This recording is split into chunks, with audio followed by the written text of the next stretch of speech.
Hey everyone, welcome to my channel. My name is Kristi. I'm so glad you decided to click on this video today.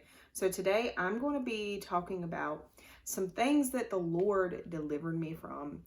And the reason why I decided to do this video is because I feel like people need to hear that Jesus still delivers, that he still sets free, that he still heals, and that there's nothing that you are bound to today, there's nothing that you are a prisoner to today that you can't be set free from. There is nothing that you cannot be set free from. And, even before I did this video, just a few minutes ago, that scripture came to me about how there was 10 lepers that Jesus healed, but only one turned back to glorify God.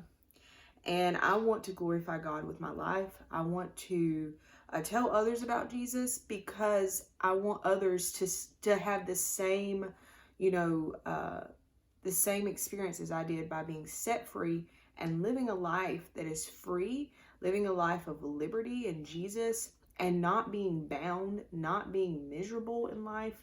That's not why we were put here. We were put here on the earth to glorify God. We were put here to serve God, to have fellowship with him, and to live life more abundantly. Jesus came that we could have life more abundantly. And that's not talking about, riches and things of this life. That's talking about living a life of peace, living a life of joy, and that is in Jesus Christ. And so I'm going to be kind of talking about some things. I'm not going to go into great detail because I don't want this video to be too long, but I want to bring up some things that I know, God has delivered me from. Even over the last 4 years, God's delivered me from quite a few things, and it's all him. And I'm just going to list some things and just talk, about my experience of where God's brought me from. So as far back as when I was a younger teenager, I'm 28 years old. For anyone that does not know, I'm 28 years old. And as far back as when I was a teenager, I started having problems as far as mental problems. But really, it was the enemy. Really, it was bondage. It was, I feel like it was demonic oppression. And I suffered with, I guess you could say, depression and anxiety. I was very angry and frustrated with my life. There were things going on that I don't feel to get into today that I didn't understand. And it had really made me, I guess you can say, maybe angry and bitter, and just searching for an outlet, I was kind of pleasure seeking in a way, and I was going through a lot in my mind. So I remember that I was put on medication when I was a teenager for different things. And then I remember at some point there was a deliverance. The Lord delivered me from that, even as a teenager, even though I wasn't searching and seeking after him like I needed to. I wasn't really living the life. I was very rebellious. I believe God had mercy on me even as a teenager, and he brought me out of that. And I laid down those medications. I didn't feel to take them anymore when I was about 17 or 18 years old. And I stopped taking them. And then I got married when I was 19. And after a couple of years of being married, I got a job in a pharmacy in Metro Atlanta. And it was very stressful. It was a very stressful job. And I didn't really let people know how stressed I was and how anxious I was with my job. It was very high stress. It was every day. There wasn't one day where there was not stress and there was not some kind of something going on in the pharmacy. So that put me into a place where I was very I guess I was in a depressed state, but more of I was having panic attacks and anxiety really bad. And I put the blame on missing home, because I'm not from Atlanta, missing being close to my family. And that could have been some factors, but there was more to it. And I believe most of all, it was God dealing with me because he wanted me to give my life to him and surrender. Because at this point, I wasn't really serving him like I needed to still. I was saying I was a Christian, professing Christianity, but not living the life. And I feel like a lot of young people are at that place. And I believe God will bring us all into a place where we have to make that decision. Are we going to truly serve Him, or are we going to live a life of just compromise? And the problem with compromise is you're really not promised eternal life in that. You can't just continue to do your own thing and just expect to go to heaven. You have to make a choice. There's a scripture that says that we have to deny ourselves and take up our cross and follow Him. So we have to deny the earthly things, the lust of, the flesh, and choose to serve Jesus Christ. We have to all make that decision. And sometimes we don't make that decision. And the Lord is still so merciful and He deals with us. But we have to come to places sometimes, even of hurt, even of great disappointment, before we finally realize we need Jesus. And so I was straddling the fence, so to speak, and I was still doing things of the world. I would drink, I would cuss, I would just do things that were not godly. And I feel like God brought me to that place of, honestly, it was almost like I was having a mental breakdown to get me to call on Him. Because a lot of times we won't even call on Him. And so I was having panic attacks. I was having anxiety. It was very scary. It almost felt like I was losing my mind and I couldn't get control of my emotions. And I would just cry and cry and cry, and I couldn't even stop crying. I remember many nights just crying myself to sleep, and here my husband was not knowing what to do. A lot of times every time he had to get up the next morning to go to work, and he couldn't console me. So I would just have to just cry myself to sleep. It was a very tough time in my life. So at this point in time, after a while of going through that, I started calling out to God. I started praying. I started begging God to have mercy on me. And I remember back in 2018, I had this experience where the Lord had already been speaking to me in different ways. And I was trying to seek Him in the best way that I knew how. I probably wasn't being, faithful in it. I wasn't going to church, but I was trying to do better. So I quit drinking. I was trying to quit drinking. I was trying to not cuss. I was trying to do good, and in my own way. So after this, I had this experience where the Lord started speaking to my heart. And I was at home one day, and I just knew that was the Lord speaking to me. And I felt to quickly write down what He was speaking to me. And now I look back and I realize that God was calling me to Him. God was calling me to set myself apart, to be set apart. And He'd always been calling me to do that. But He was reminding me. He was reminding me that I was His. He was reminding me that He was with me. And so honestly, that was the turning point of where things just changed really quickly. And when I say that things just drastically changed, it was because that was my experience. You know how a lot of people say you need an experience with God? That was my experience, that something just kind of just broke in me when that happened, when that came about. And I remember just crying and just knowing that it was the Lord that just spoke to me, that just called me. And so at this point in time, I was talking to my grandma a lot. She's my nanny. She's a great woman of God, and she was praying with me and encouraging me in the Lord. And I started requesting from the Lord that He would bring me home. I was up there. I didn't have any family except for my husband and his family, but I miss my family. I miss being home, and I felt just like this need in me to be home, to be close to my family. And so I started asking and praying, and the Lord just moved miraculously in that. I remember it really building up my faith when the Lord moved in that situation. And I'm not going to go into great detail. I don't feel like it's needed, but I will say it was a miracle. It was a miracle. And I just saw God moving and making ways for me. And, you know, I had repented. I had really cried out and repented to him. And I know he saw my heart. God saw my heart that I was wanting to do good.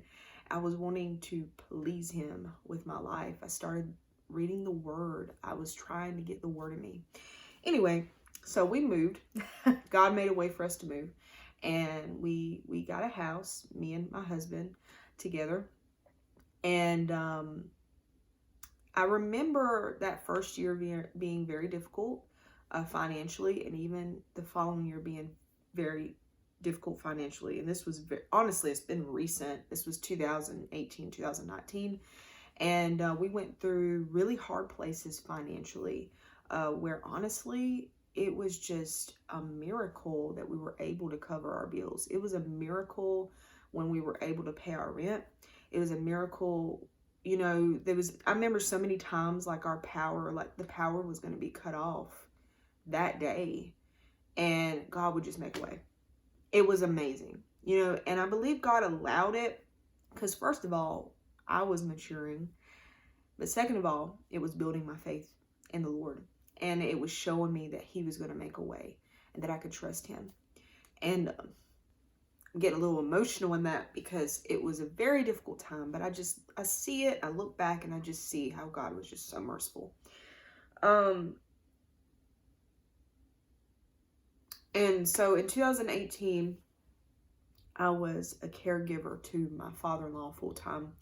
It was a round the clock job, and it was very lonely because you know, my husband, he worked out of town and he would come home on the weekends. So during the week, it was just me taking care of his dad, which it wasn't like hands-on. I just had to be present with him, and he could do many things by himself. So, you know, take care of himself. I was just fixing his meals and checking in on him. But it was very lonely, and there were difficult moments in that. And I know God was teaching me even in that, you know, patience, how to call on him. That first year, his dad, my father-in-law, had a stroke, and it was very scary. And I remember when the ambulance came and picked him up, just crying out to God. And I knew when my prayer had reached heaven, so to speak, and he survived it. But after that, it was a long, difficult road to get him back to where he needed to be. And he was very frail from then on. He was very feeble. So anyway, 2019, I made a point to have a daily dedication to the Lord. And that's when I started praying every day in the morning. I had a dedication and reading the word. And I remember in 2019, I read the whole Bible in that year. And it was just very eye-opening. There were places in the Bible that I'd never read before. I wasn't much of a Bible reader. I would just like open up my phone app if I had it on my phone at the time, and I'd read a verse or two. I wasn't a big Bible reader, you know. So, you know, the Lord was just revealing the word to me and helping me. And during that time, there was a time of sanctification, being set apart from the world. And I laid a lot of things down that I felt the Lord leading me to do during those secret places, the secret time that I had with him. I was in the secret place at the time. And I spent many, many hours with the Lord. And it was a time where the Lord was making me ready. He was preparing me, you know, to be a strong woman of God. And he still is. And I'm so thankful. But during this time, I was still smoking cigarettes. I started smoking when I was 12 years old, I believe. No, I started smoking when I was 14. The summer before I started high school, I started smoking. And I remember quitting when I was 16 for 6 months, and then I picked it back up again, and I'd been smoking ever since. So this was something that I was truly bound to. I didn't think I would ever let them go. And so I started seeking the Lord to be set free from this, because I couldn't do it. I realized that I could not quit within myself. So I started seeking the Lord to quit cigarettes. And I remember in 2020, I tried to quit, and I went 1 week and I picked them back up. So that was a little discouraging, but, I just kept praying about it. I'm like, Lord, this is something I'm bound to. And I remember, because I was bound to that, I feel like, because that was in my life, because there was sin in my life, there was something in my life that I knew God was not pleased with.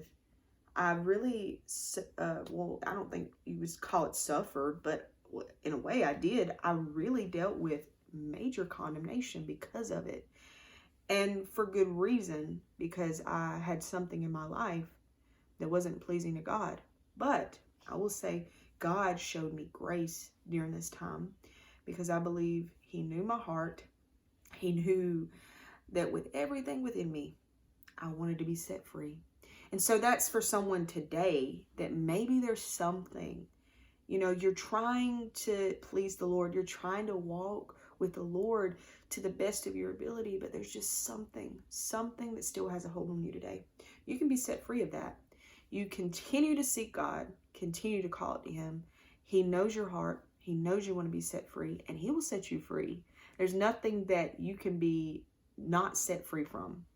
And so, in 2020, like I said, I tried to quit. I couldn't do it within myself. I kept praying. I kept seeking the Lord. So at the end of 2020, I was kind of feeling like I had a feeling it was close. Like I needed to try to quit. That's what I told my husband. I said, Lucas, we need to try to quit smoking, because he smoked too.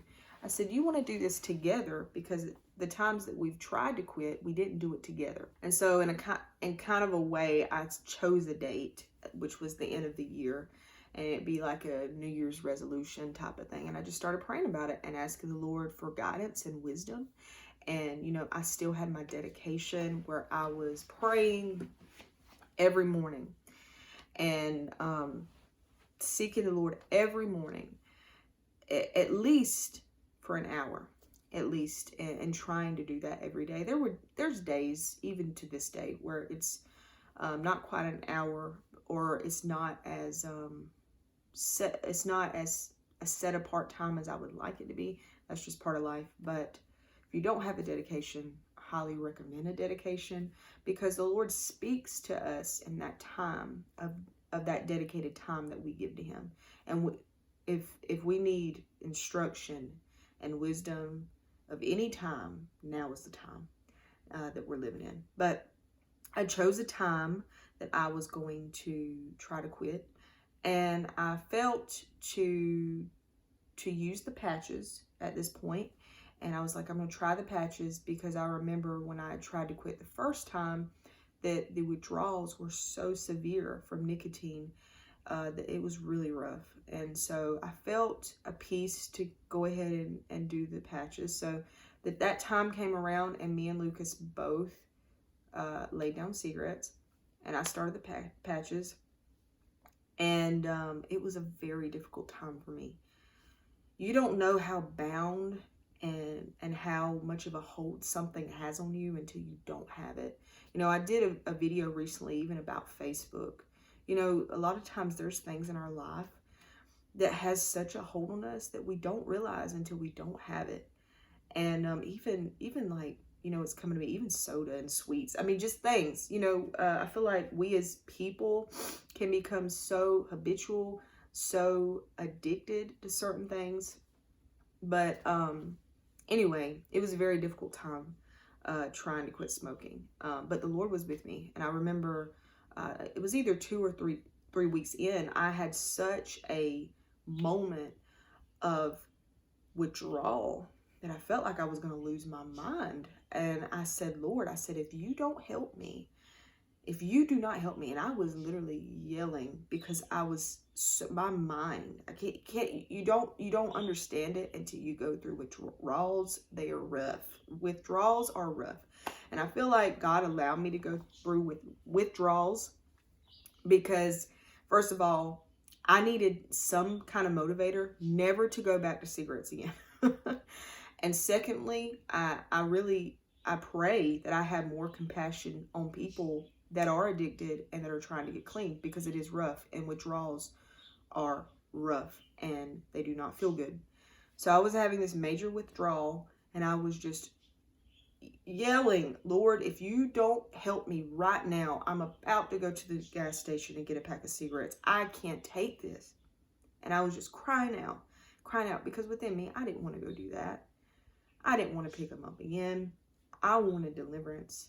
And I just remember the Lord just coming on the scene. It was just miraculous coming on the scene for me. And he helped me. And then about 3 or 4 months in, I went through a depression. It was really a depression. And a woman of God told me, anytime you lay down anything of the world, the enemy's going to come at you. That is so true, but I really feel like it was the enemy trying to pull me back in. I was having nightmares, tormenting nightmares. I was really, it was like a warfare, a spiritual warfare. Spiritual warfare is real. And that's what was happening. But Jesus was fighting for me. He was fighting for me the whole time. And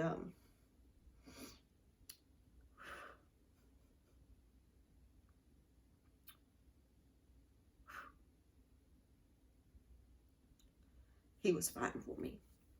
So I came through that.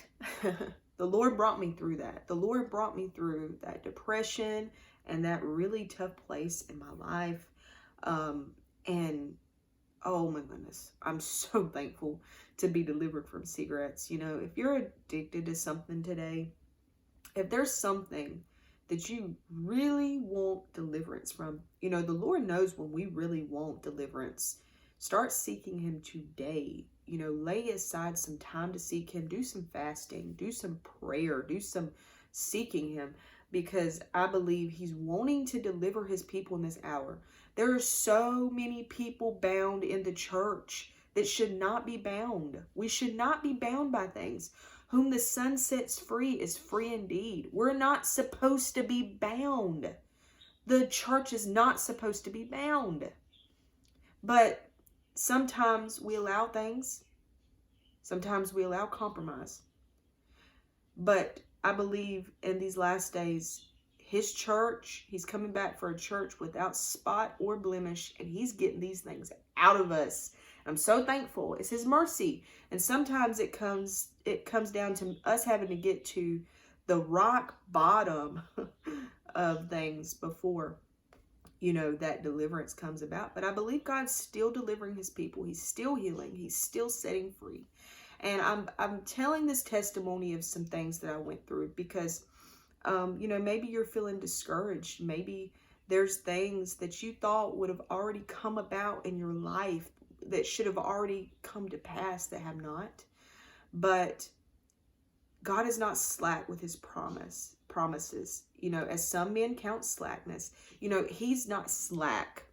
If he promises you something, he's going to bring it to pass. It may not be in the time that we want it to be, but he has a timing. And I hope this encouraged you. If anything, it's a testimony. There's power in your testimony. There's power in my testimony. And we need to be sharing our testimonies. I feel like as the body of Christ, well, at least in my experience, I've been fearful. And we get fearful of sharing our testimony of what people might think of us, of where we came from. But really, you guys, there's power in that. There's power in even a preacher or an evangelist or something saying, hey, I was addicted. I was addicted to meth and God set me free. And a lot of people would say, oh, well, now we can't have confidence in that person because of that. But if anything, we're not supposed to have confidence in flesh anyway. We're supposed to have confidence in the Lord and his delivering power in people's lives. It's transforming. It's transforming power. It's our testimonies and seeing these things and seeing how God, delivers people, that builds up our faith, if anything. So I feel to leave off right now. I feel like I've said what needed to be said. Honestly, this probably won't be the last video where I'll be talking about my testimony. There's so many things that I would like to share, but I feel like there's a time and season for it.